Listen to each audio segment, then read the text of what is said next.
Hello বন্ধুরা, welcome to আমার বাংলা চ্যানেলে।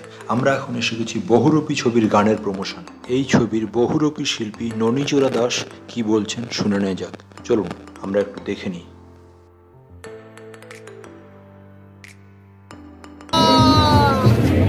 গান হইলে কম দিলেন খাওয়া টাকা দিলাম 80 গান বেজে গেছে মার্কেটে আসিয়ে সকলে শুনো পারবে না।